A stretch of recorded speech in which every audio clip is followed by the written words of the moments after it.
Bem-vindos, bem-vindas ao curso de formação para as bancas de heteroidentificação da Polícia Militar do Distrito Federal. Eu sou Nelson Inocêncio, sou professor da Universidade de Brasília, atuo no Departamento de Artes Visuais e sou também membro do Núcleo de Estudos Afro-Brasileiros da mesma universidade. Hoje eu me predisponho a falar com vocês sobre aspectos relevantes para uma digressão, uma breve, eu diria até brevíssima digressão histórica da questão racial no Brasil. Então, espero que vocês aproveitem bastante os conteúdos, porque tudo isso é muito relevante no momento em que vocês estiverem atuando nas bancas de heteroidentificação nos certames aqui da instituição. Vamos lá, então? Eu hoje me predispus a falar com vocês sobre algumas questões que considero relevantes. Por exemplo, as teses racialistas do século XIX, como elas fundamentam o pensamento, inclusive o pensamento científico no Brasil, a partir do século XIX, essas teses elas têm uma força, um potencial muito grande, e mesmo que a gente hoje saiba que aquilo era pseudociência, naquela época não era esse o entendimento, e aí a gente vai tentar entender um pouquinho como isso funcionava. Depois a gente vai falar um pouquinho sobre a ideologia do branqueamento no Brasil, o que é essa ideologia do branqueamento, sobretudo como política de Estado, né? Acho que isso é importante. Posteriormente a gente conversa sobre o mito da democracia racial, não é? Entender o que é isso, que fenômeno é esse, e como ele também, de uma certa maneira, molda ou moldou as nossas consciências, as percepções coletivas em torno das relações étnico-raciais no Brasil. E, por último, falar um pouco do movimento negro como forma de resposta, como uma maneira de uma busca, um esforço para responder a essas questões, a esses problemas que tanto afetam a população afro-brasileira. Então, por exemplo, quando a gente fala do evolucionismo linear no Brasil como argumento colonial, essa imagem todo mundo conhece, né? Porque é uma imagem que está nos livros didáticos, etc. e tal. A gente só não parou para tentar entender o que essa imagem representa. Sobretudo porque se fala da evolução humana e no final nós teremos o que se considera o suprassumo da evolução, um homem branco, não é? Assim, uma pessoa do sexo masculino, branco, europeu, essa coisa toda é muito delicada, e isso mostra, no meu entendimento, no meu ponto de vista, é consequência dessa concepção. O evolucionismo unilinear, ele, na verdade, é uma interpretação equivocada da tese de Charles Darwin, a origem das espécies. Enquanto ele falava da evolução das espécies, a academia, vários pesquisadores, estudiosos da época, vão fazer uma adequação que hoje se percebe como indevida, e essa adequação vai no sentido de que todos os seres humanos estão em evolução, todavia existem aqueles que são mais evoluídos. Quem seriam esses mais evoluídos? Seriam os indivíduos, as pessoas pertencentes ao segmento branco na sociedade brasileira. Então, eu acho que é importante entender isso, né? Que esse tipo de ideia pautou por muito tempo as noções em evidência no século XIX, na segunda metade do século XIX, sobretudo, né? Na próxima imagem, vocês terão também informações, o material que vocês terão acesso, vocês vão estudar um pouco também sobre antropometria, né? Que é a ciência a serviço do racismo. A antropometria também se desenvolveu muito no século XIX, embora anteriormente já existissem estudos sobre as medidas do corpo humano, mas a antropometria ela tem um aspecto muito particular, porque a partir da antropometria, por exemplo, estudos posteriores, inclusive sobre criminologia, serão desenvolvidos, né? O maior exemplo é o legado de Cesare Lombroso, um italiano que se debruçou sobre essas questões das medidas do corpo humano, em particular as medidas do crânio, as medidas da cabeça. Então, Lombroso, o trabalho dele foi muito importante. Há aquelas pessoas que o consideram o pai da criminologia no Brasil. E como a gente aqui está falando para a corporação, está falando para policiais, é muito importante entender como foi fundada determinadas ideias na criminologia, e esse legado, que eu acho um legado preocupante, um legado que inspira cuidados, esse legado da antropometria, de alguma maneira contribuiu para a estigmatização, inclusive, de pessoas de acordo com suas medidas, suas medidas físicas, as medidas do corpo, essa coisa toda. Então, acho que é importante também tentar entender porque a antropometria, como foi pensada no século XIX, pode ser lida tranquilamente hoje também como uma pseudociência. A seguir, nós temos então o trabalho de Cesare Lombroso, que foi mencionado por mim, e o trabalho de criminologia fomentada pelo racismo. Não é à toa que até hoje essa ideia de que a pessoa negra de imediato pode ser tida como suspeita, como alguém propensa ao crime, isso não é de hoje, quer dizer, isso vem de longa data, essa ideia de estudar os crânios de acordo com essa perspectiva absurdamente tendenciosa, tudo isso tem história, tudo isso tem uma procedência, é isso que eu quero dizer. Tá certo? Então, assim, no que se refere às teses racialistas, eu falo um pouco disso. Obviamente que os textos vão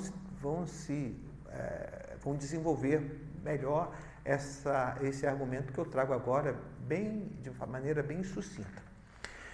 No segundo módulo, nós vamos pensar um pouco sobre ideologia do branqueamento. Por que vem ser ideologia do branqueamento? Muitas vezes as pessoas não têm ideia do que é isso. Então, agora vocês, policiais, passam a ter acesso, quem não teve, a gente também não pode olhar para a turma de maneira homogênea, mas para quem não teve, então, acho que é importante lembrar que o Estado brasileiro desenvolveu políticas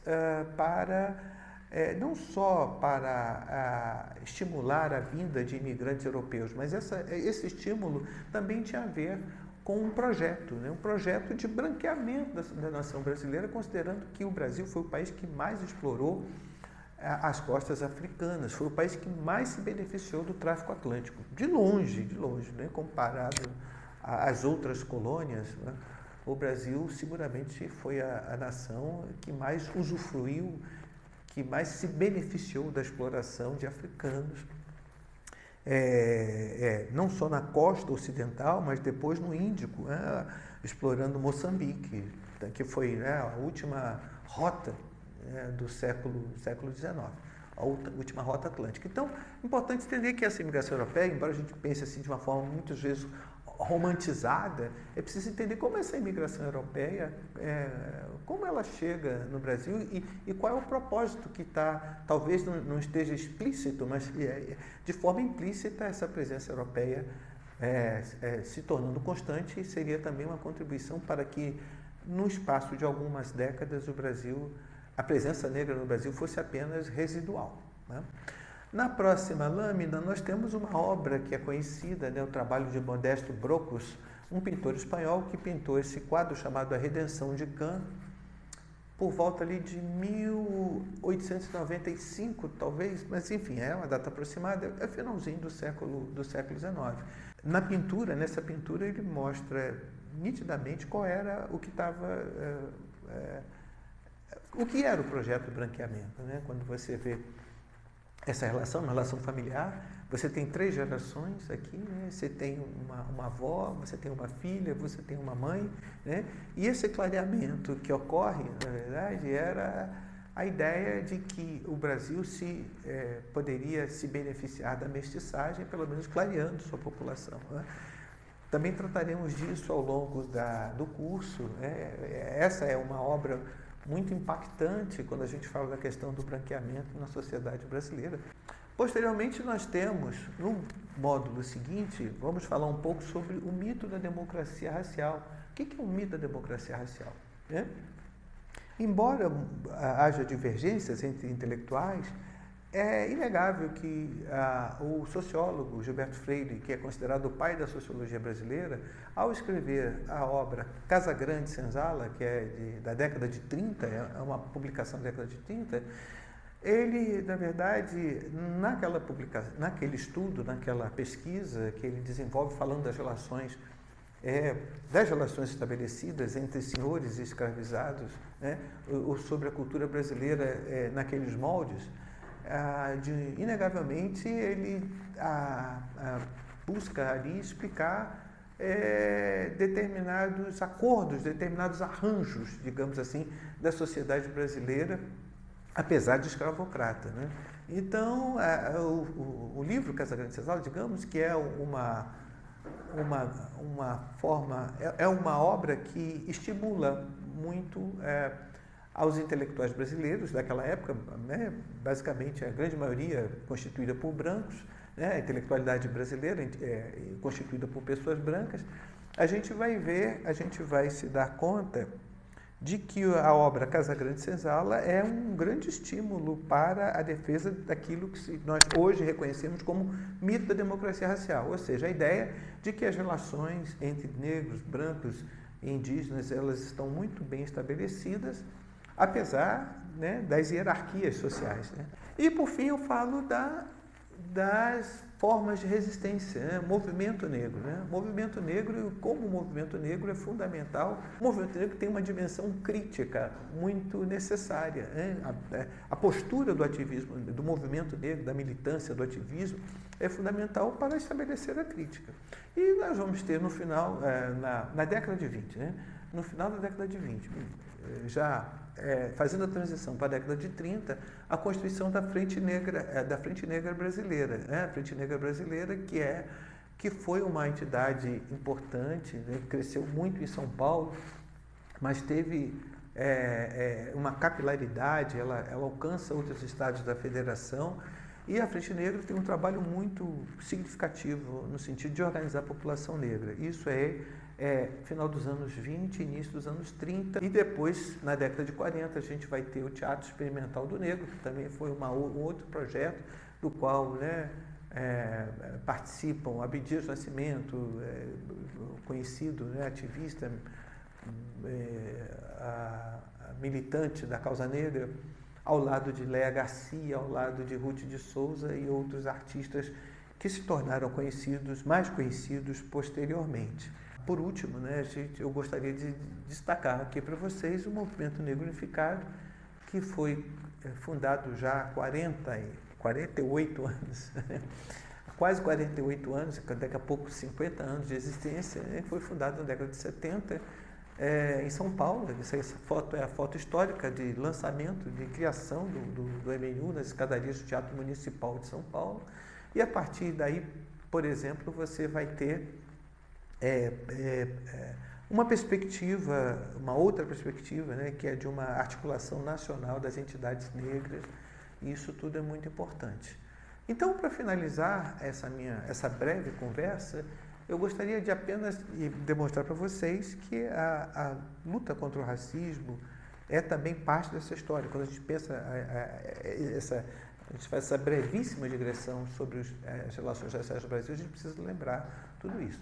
O que nós temos hoje, o que nós colhemos hoje, como políticas de ações afirmativas, as políticas de inclusão da população negra, as políticas de valorização da cultura negra, tudo isso é consequência dessas experiências pregressas.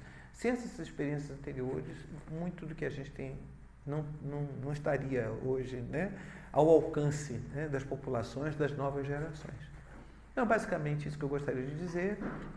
Vocês terão a oportunidade de acessar os materiais,